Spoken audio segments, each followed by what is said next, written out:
Welcome to the Life After Diets podcast. I am your host, Stephanie Michelle. And this might be the sixth or seventh time that I have started this podcast. Intros are just as hard, as it turns out, by yourself as they are when you're with somebody else, potentially even harder. So I need to take a minute, I think. This is one of those teaching moments, learning moments of settling into where I am. Because I think my head's going a mile a minute. So I'm just going to give myself a moment to take in breath, let out breath, push into my legs, my lower body. Sometimes I forget I have one when I'm busy in my head. And arrive here to this episode. I have two questions that came in from listeners this week. I have a whole bunch of questions actually that you all have been sending me. Please continue to send me. You can email me. You can send me messages on Instagram. This week I have two, and I do want to just jump into the first one and then give you a little background about it. So this question was a personal question actually that came in to ask about my recovery process itself. And I know that we talked about that in episode 1, and we talk about that throughout the podcast really, but this is going to revisit a little bit of the details about the beginning of my recovery, which is really actually even hard to name it that. But when I refer to my all-in recovery process, this began over 6 years ago now, and this was my most I was going to say the word successful attempt at recovery. I'm a little bit troubled by the word, but it was the first time that I stopped binging and stopped restricting for any length of time that has become what I consider to be recovery now. But I've talked about that many times here. And one of the listeners wrote in and said, you often talk about your binge days and also about your all-in approach and the sense of knowing that you had. Can you maybe talk about any tough days once you went all in? Any moments of doubt, of fear, of pull to restrict? Did you ever have any days where you did realize you were at least mentally restricting? How did you navigate through this? I always picture in my head that you just had that day on your birthday and that was that. I wonder if it was ever hard after that. So for the benefit of those who might just be joining us or are new to the podcast, my recovery story, the one that I talk about as the recovery story, was in June of 2019 when I turned 40 years old. It was literally on my 40th birthday that I decided to stop restricting and understood restriction as the cause of my binge eating. When I say restricting, I mean that physical restriction, which is actually having a calorie ceiling, having certain foods that I would and would not eat, having certain times of the day when I would and would not eat. Fasting was part of that. Low carb was part of that. On and off diet cycles, clean eating was part of that. I had calorie caps, or I had certain amounts of calories that I thought should be the cap, I should say, that I would try to adhere to, and then I would compensate if I went over that. And this is all part of the physical restricting. Mental restriction was probably the loudest and was present through all of my binge eating years. And this was more the guilt, the rules, even though I would blow right through them. But just the fact that there were rules and that there was this idea of what I should be doing, even if I wasn't doing that. And I would venture to say that mental restriction is probably the most insidious kind, because physical restriction is the one that gets the attention as far as what restricting is. So for many, many years, and for most of my, in fact, all of my years of binge eating, which spanned almost 25 years, I never thought that I was actually restricting. I wouldn't have ever called it that at the time, because I thought it was all justified. I thought that anything that would be labeled restriction was really just me trying to balance the scales from all the binging. So to me, it felt responsible. And even when it didn't feel responsible, it felt logical. It felt fair. So, mental restriction wasn't something that I even registered that I was doing until later, but always was. And also I talk about emotional restricting, which is pushing feelings down through food. All of these kinds of restricting were present in my binge eating career. But at the time when I actually went into this all-in process of recovery, I had been physically restricting and mentally restricting. And I'm sure emotionally restricting too, but that was a secondary part of what was going on because my physiology at that point was so dysregulated. So on my 40th birthday, I had just come off of reading a book called The Fuck It Diet by Caroline Dooner. I think I'd sat with that book for about 3 months reading it. I had the audiobook. I had the physical copy. I would highlight it. I have this book still. It's full of notes, full of highlighted passages. I would listen to the audiobook as I was in my car and I would just rewind certain parts. And I remember I would wake up in the morning and just need to hear it all over again. I would need to hear about, what restriction was about and why the restriction was causing the binge eating. I needed it to make sense to me. And that was the first book that I read that made sense to me, that made it make sense to me. And I related to everything she spoke about in such a way that I couldn't really deny it. This is where that knowing came from. It's like when I would read with the things that Caroline was saying, this happening to you? Is this happening to you? This is what was happening to me. This is what was happening to me. You know how when somebody's talking and you're like, I just see myself in you to degrees that there must be something here because the resonance is so strong. And this was my experience at that time of Caroline Dooner's book. So I took it in for months, but I didn't act on it for a while. I was scared. I mean, I wasn't like, I'm going to do this all in process. It didn't even occur to me that I was going to do it. I didn't know I was going to do it. I didn't plan to do it. It was just that I was soaking in and absorbing the ideas and the concepts for the first time. I don't really remember what it was that I don't remember that moment that I thought to myself, you know what? I'm going to do this. I'm going to stop restricting. I don't remember thinking it. But I know that on my birthday, I had cake.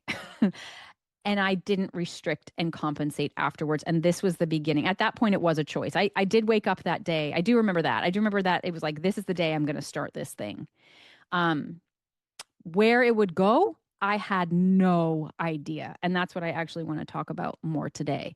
Um, but it's interesting because I don't have journals from that time period. I don't have much record of that time period because I was so over journaling and anything else that looked anything like something I was supposed to do. I mean, this was why I think that point in my life became what it became because I was starting to rebel in other ways. I wasn't just rebelling against myself, I was rebelling against the shoulds. I was rebelling against all of society's prescriptions. And even though journaling is wonderful and I have nothing against I love to write, but it felt to me like it's another one of those things that I'm expected to do and I don't want to do it. And so I don't have any record of that time, except that I do have some emails because I guess despite myself, I couldn't help it. And I just would open my email and I would write to myself. And sometimes I would write to my husband. And I do have some of these email clips that I would send just to get my thoughts out because clearly I'm an external processor and I always need to be getting my thoughts out. But, because I don't have a lot of the data of what I was doing at the time, I can't remember to some degree what exactly was going on, what exactly I was struggling with. But I do have some memories and I would like to talk about them because I think that in retrospect, when I tell this story, it does sound like I just decided to do this thing and then started doing it. And it worked. And that just makes it look really clear cut. But it wasn't. And I did have a lot of fear and doubt. And I will explain the way that fear and doubt was different during that recovery period than a larger knowing. So the knowing of this pursuit was really another way of saying, I am so exhausted by my life. I am so exhausted from the runaround of the constant cycling of my food, of my moods, of my exercise, of my capacity to engage in the world.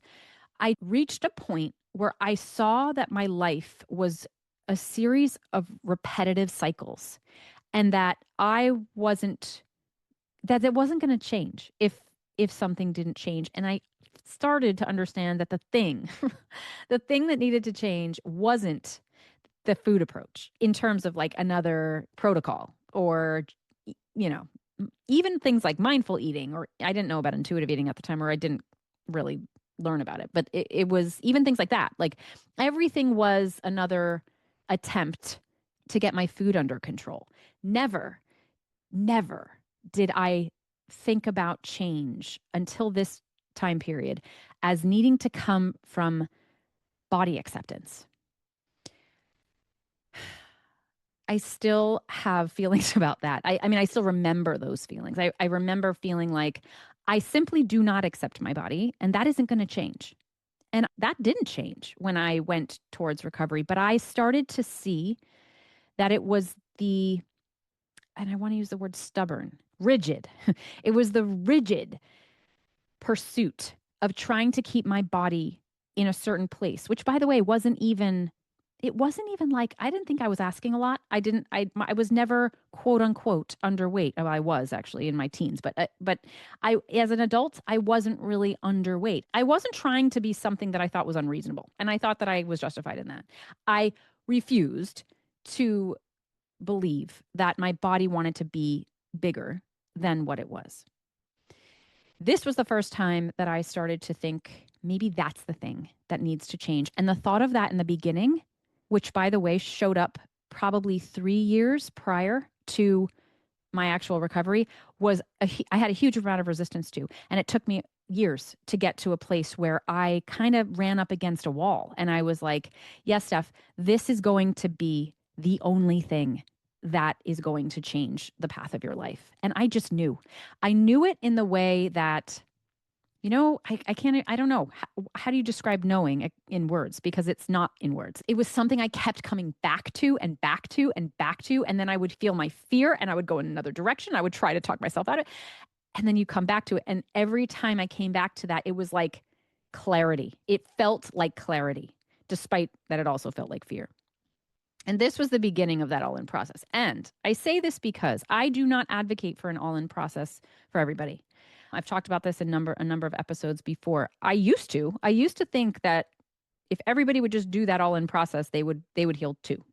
But I now that quickly was something that I learned, this is not true for everybody. And I think if I tried all in at other points in my life, it would not have worked for me. I would have been absolutely overwhelmed by that. And for those of you who aren't familiar with the term, all in is a process of recovery where there's just no rules. It's not about negotiating with your nervous system. It's about allowing. I want to differentiate that from permission to binge, permission to check out as an excuse, so to speak, to use food as a way of getting away from something. It was more like I'm not going to put in the control mechanisms that feel like desperation anymore. It was the complete cessation of restriction. It was the complete cessation of white knuckling. It was bringing in fear foods into my home. It was when I'm hungry, I'm not trying to regulate myself out of it. I am just eating. It's very drastic. But for me, that a lot of times that is how I work.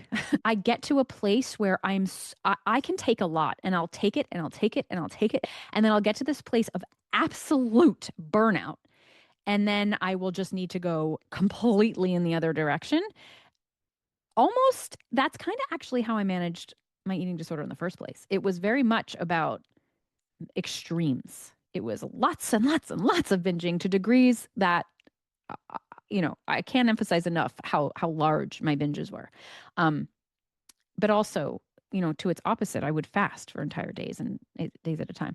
So I had a lot of extremism anyway. It just so happened that this version of extremism was conducive to my recovery because it left no room for negotiation. And it was the negotiating that would always bring me down. So it was the doubt itself that would take me away from conviction and clarity and introduce questions that were really only serving to distract me from where I needed to be, which was this kind of knowing around permission.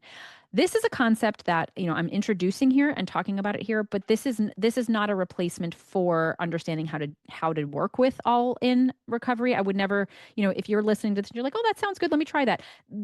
Don't. Like it's much more complicated. We need a lot of support through it. There's a lot of nuance to it despite the clarity and the, sort of straightforwardness of it. And it was something that I, at that time in my life, was very I shouldn't say very prepared to do, but I was as prepared as I was ever going to be. And it was the right choice for me at that time. I do walk people through all in recovery processes, but there are people that some clients that come to me and this is not, it's like, no, we can't do it that way. That's going to be very overwhelming. So it's not a directive. It's just some background to this question. But I did actually, when I got this question, when I decided to read it today, I went into my emails and I started searching in my Google bar or my Gmail bar, the search tab. Like I looked at the time frame. So I was looking around my birthday in 2019, and I knew that I had keywords that I would use when I wrote to Mike or to myself. And I did find some things that I wrote that I actually want to read because I didn't remember it. Before I do read it, I want to name that at this time, I was still largely influenced by a fat phobic mindset. So while I was beginning to understand what fat phobia was, and I had actually been working on my body image for about a year prior to the actual food recovery, it was very much evident in my thoughts and in the ways that I was writing. And also to note, this was never intended for anyone to see. So this was my notes to myself, and I think one of them goes out to my husband. And I didn't censor myself in any way. So I do want to say that some of what I may say may feel triggering because it is fat phobic, and I recognize that. I want to preface it by saying that. Okay. So these emails are from the first 3 months of my recovery process, which is all I could find as far as the struggle. I will also let you know that I do have some memories of laying in bed at night and telling my husband, Mike, that I wasn't going to keep doing this, that I didn't think this was working, and that I couldn't tolerate the feeling of my body. And Mike would say to me, and I actually asked him in preparation for this episode what he remembers. And he said he has trouble remembering too. He's like, I don't really remember. But he said, I do remember that you would always want to stop. You would always say, I think I'm going to stop tomorrow. The same way I was like, I want to diet tomorrow. And that his response to me, and I remembered this when he said it, his response to me was always, you have to give it time. You have to give it time. You have to give it time. And he also said that he could tell that there were things about me that were changing in positive directions, like increased flexibility. I mean, he didn't say that like this, but he said that there were things that were changing. And I remember that. I remember feeling like there were doorways into these new ways of being that started to show up. But my fear was so high, but he would remind me of them. And he would say, you're doing this differently. You're doing this differently. Look at this. Look at this. This is going to take time. And he would just repeat it like this voice of reason, because of course he wasn't inside of it. He had complete executive functioning available to him, and he was able to see the process from a larger scope. Whereas I would have these moments of being like, I can't. And I do remember that. I remember having doubt like that. But when I saw my emails, and saw the words on the page, I really did remember. I was like, oh yeah, I guess I struggled with this more than I thought. So I have these 2 emails that I wanted to read. Again, they're to myself. And the first one reads, this morning I tried really hard not to look at my arms and everything else first thing in the morning. I managed to pass by 2 mirrors without inspecting them for signs of weight gain. But by the time I got downstairs to the coffee pot, I looked and I'm miserable. I keep telling myself all the things from the body image course. One side of my brain is like, this doesn't matter. This doesn't define you. This is part of the process. But the louder, more fearful part of my brain, and in parentheses I wrote, I am ruled by fear, so it's extremely loud, is saying, you are growing by the day, which I kind of am because I'm eating a lot. You're going to grow and grow and grow until your body is, and I use the word blubbering, your body is blubbering all over and you aren't even yourself anymore. People are going to think, wow, she's really let herself go. So this was the first thing that I wrote. I thought that was interesting because I do remember feeling, and subsequently I talk to clients a lot who cite that it's that sense of feeling like it's never going to stop. That is the scary part. And I have heard that from many clients. And as I read my emails back, I was like, that was also what I felt. It was that sense of boundarylessness, like it wasn't going to ever end, which was a different variable than just simply the weight gain. I also remember when I read that part about looking at my arms, like the different places where I would have these body checks and the different places where I would begin to notice the subtleties of the weight gain. So it wasn't always just putting my pants on and that they were tighter. It was like, even if my clothes still fit, it would be like when I would look down and I would see just a little more curve in the arm as opposed to where there had been a straight line, or where the skin would fold just a little more in the elbow crease as opposed to where what it had looked like before. And those were the things that I remember. Those were like those minor triggers. I even remember one time reaching to the faucet to turn the faucet on and seeing the shape of my forearm and noticing it was different slightly. Things that nobody else would notice, and things that probably I can hear my mother's voice in my ear just being like, "You're ridiculous, Steph," because that's what she always used to say. Like, you focus on the smallest things.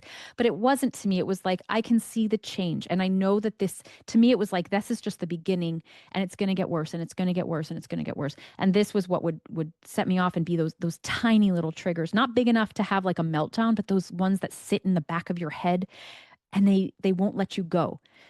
And I remember that. I do remember watching that happen to me over the first 3 months, because that was what the first 3 months were for me, was more that it was a slower process of weight gain. I actually ended up gaining more weight in the second 3 months, which ironically didn't stress me out as much as those first 3 months. But I have another one that I wanted to read to you that comes from about a month later. Oh, the stress. I hate being so wide. My lower body is killing me. I can't take it. I don't want this. But I also know that there is no escape. It's like I have entered a zone of no return. I have to get fat. I don't mind getting fat, but it feels like it will never end. My intuition tells me that I am higher than my natural set point and that I might lose weight if I could access this. I don't know what I mean by this, but I think that I meant, I said, but I can't accept it. It's too hard. I think I meant that if I could accept that my body was higher than it wanted to be, that somehow that acceptance would help me lose weight, which is a classic one that I think that we believe, but also potentially maybe, I don't know. I mean, who knows? But it felt to me like it was the lack of acceptance that was holding me back, but I couldn't change it. It was like, yeah, but I can't. I can't accept it. It's too hard. And then I wrote, on the other hand, there are literally days that are not food obsessed, and it's easy. I mean, I have way, and a million whys, I have way more of these days than I did before. Granted, there are some days where I feel like I need more food just to prove to myself that I will not starve again. But then there are eating days, and those eating days are making me fatter. I mean, really, so are the regular days that add up. I know the answer is to stop the thinking altogether, stop the analyzing, to take my brain dumps and my 10-minute lie downs and get into my body. I wasn't even doing that then. I mean, I really am doing this work. I am at it every damn day. I want it so badly. I want to be free, but I also want to lose weight. And that is a reality, and I'm feeling guilty about it. I think Caroline Dooner would tell me that I am my own damn guru, and that if I want to lose weight, feeling guilty is not going to help. I go on and I say, I don't like what I'm feeling. Oh, the mirrors. I hate the mirrors. I don't want this. I don't want it. But I'm doing the work and I feel better in many ways, like I'm peeling back layers that I never expected to peel back. And it's really great. Or am I just obsessed with something new again? But I am bettering my life. Honestly, this time, it's like I have less stress, but still the weight stress, but not the food stress. I don't know. I'm learning. I feel like it's real. I'm afraid it's not real. I'm afraid that I'm starting to hear voices of maybe this isn't me they're talking to, and maybe this is for people who eat less. Maybe it's appealing to my sense of grab onto something new. I don't want this to be a fling. I am afraid. And I did not remember writing that. I didn't remember struggling so much with the body image. I knew that I did, but I didn't remember it being so explicit. But it was. And so when I've talked in the past about body acceptance being the piece that got me to actually change, I mean that, because underneath this was this kind of knowing that I would be feeling the feelings. I think what I was writing there was some part of me that was like, yes, this was to be expected. This is not news. This part's not the threat. These are just the feelings. And then that's why I think in those paragraphs I would come back to, I know that there's something here that is feeling better, that's opening me, that's changing my life. And then, of course, you have all the doubt monsters come in. It's like, but maybe you're just doing something new. Maybe this is for all the other people, but maybe you're not going to be able to handle it. And all of those fears and doubts, which I had. I obviously had them. I think that it was just the difference was that under them was something else it was that knowing part. It was this piece that was like, despite it, my behaviors won't be affected. I'm not going to change my behaviors. And there was another email that I contemplated reading as well that said something to that effect. It was something like, I feel all these things and my behaviors won't change. I will keep doing the things. And that is what that one foot in front of the other piece was for me, because it wasn't like putting one foot in front of the other was super easy, because then I wouldn't have had to talk about putting one foot in front of the other. It was literally like, how do I put one foot in front now? Oh my gosh, I don't think I can put the other foot now. And it was continuing to do that and to do that and to do that. And part of that was Mike's voice in my ear to remind me that it would take time and to kind of bring me down. And that's what I aim to do with my clients. And honestly, it's kind of what we aim to do. It's what I am to do on this podcast, and what Sarah and I have been doing in this podcast for so many years, is trying to be that voice of, yes, you can. Yes, you can. Yes, you can. And even when you can't, it's okay. Yes, you can. Like, even if it's not about moving forward, even if it's just about staying. And what was interesting to me too was that I found another series of emails. I'm not going to read them to you guys because I feel like, but in 2016, I had apparently done something very similar. I will read you a little bit just to illustrate the difference between the time when I actually recovered versus times when I had attempted to. So I had written, I woke up angry. Mostly I noticed, this is from 2016, so this was 3 years prior. I woke up angry. Mostly I noticed my clothes are still fitting snugly. This makes about 3 to 4 weeks of eating quote unquote normally and no sign of weight loss, maybe just weight gain, thick grossness. My frustrated brain is telling me that eating normally in Stephanie world is going to equal being this thick, uncomfortable in my clothes weight. I'm not okay with that. I have a choice: be normal eating and fatter, or crazy eating and less fat. Again, I apologize for the fat phobia here, but this was what I was thinking at the time. As much as I hate being a crazy eater, I cannot tolerate being this weight, especially because it's likely to slip into a higher and higher weight. There we go with that fear again. As soon as I indulge in a night out with friends or something, or my metabolism changes when I enter menopause, which is so interesting because here I am, that hasn't been an issue yet. And like, I was already way in the future, Meanwhile, I had years and years to go of living. I'm angry and I feel like I need to punish something. I need to lock something in a closet and tell it to brood in its own grossness. That's how it feels. And then this was to my therapist. This was 3 years earlier. And I said, I know you said to do opposite action in these moments, which I actually did about 3 or 4 times already today.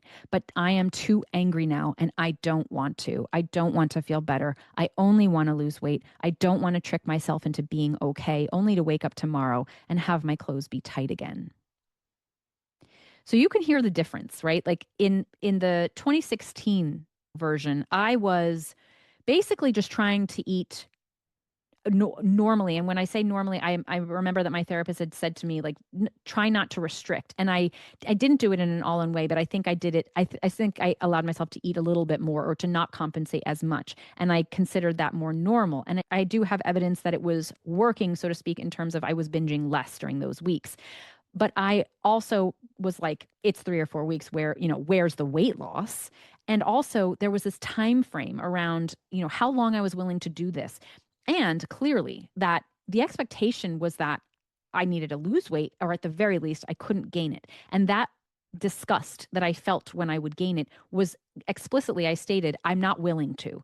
The way my body feels is not enough of a trade-off for the way for the dysregulation around the food. And that was the difference, was that at that time in my life, I was not willing to trade it. I was willing to compromise a little, but I was not willing to compromise if it meant that I needed to gain weight. I wasn't willing to compromise more than I wanted to.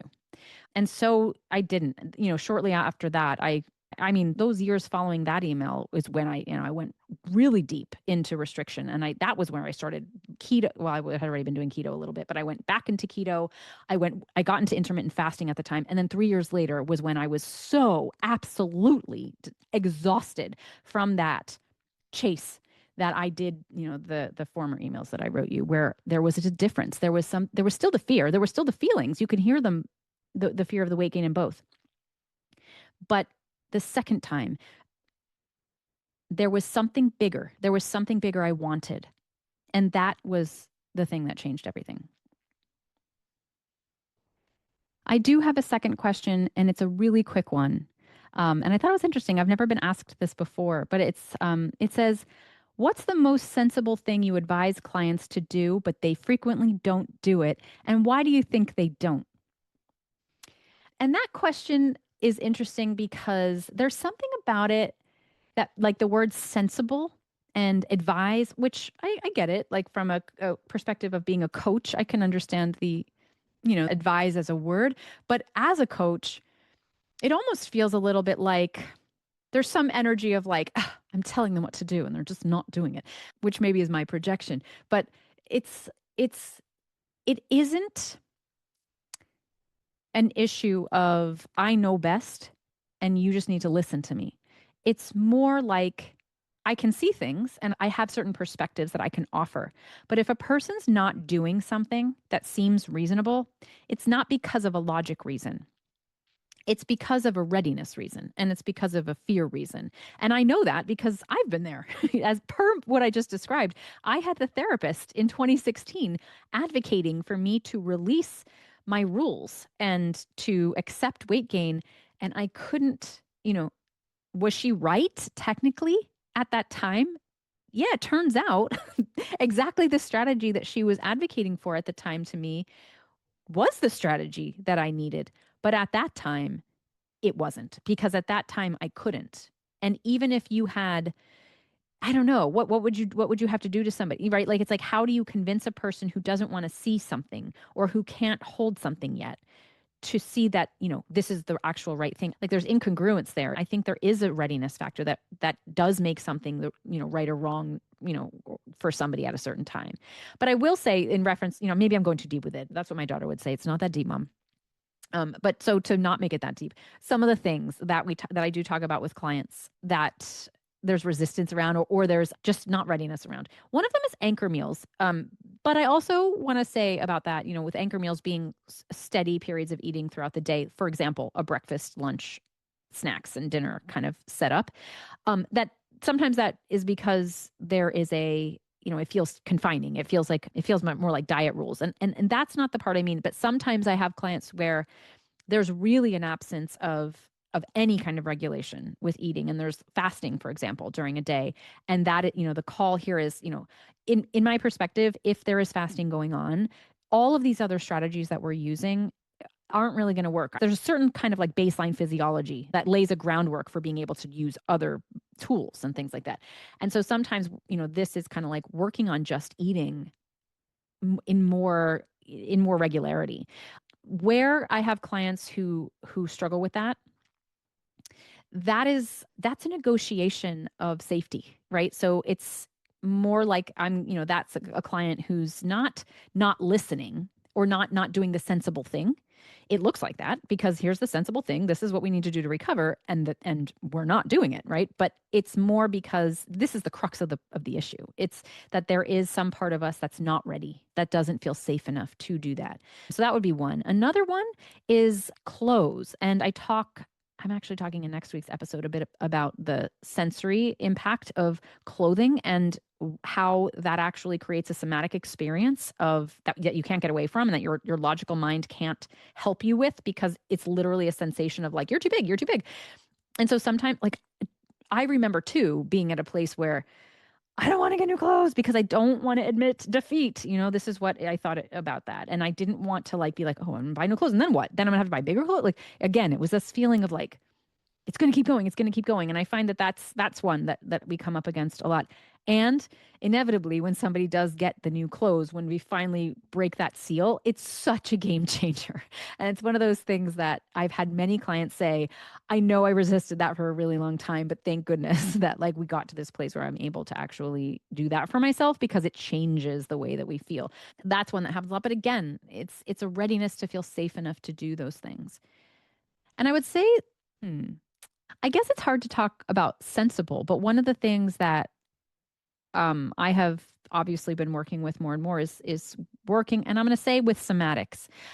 I don't even mean it like that. I just mean with sometimes just getting in touch with our body, right? And noticing how, like at the beginning of this episode, my system was a little bit like, ah, and just kind of giving myself a moment to breathe, right? Just a moment, not even going into a whole thing about it, but sometimes inviting a client towards coming in here when the brain is like busy, busy, like I want to talk, I want to talk, I want to talk, I don't want to pause, I don't want to pause. And sometimes I'll invite to a pause and they're like, and that part you can see is pretty hard to do. And again, it's not because somebody's trying not to be sensible. It just doesn't make sense to a nervous system that's in a different place. And I think that that's what this is really about. It's more like it's not an issue of logic. It's an issue more of what our nervous system is holding on to in the perspective of what's the next safest thing rather than I can't take that leap of that sensible thing.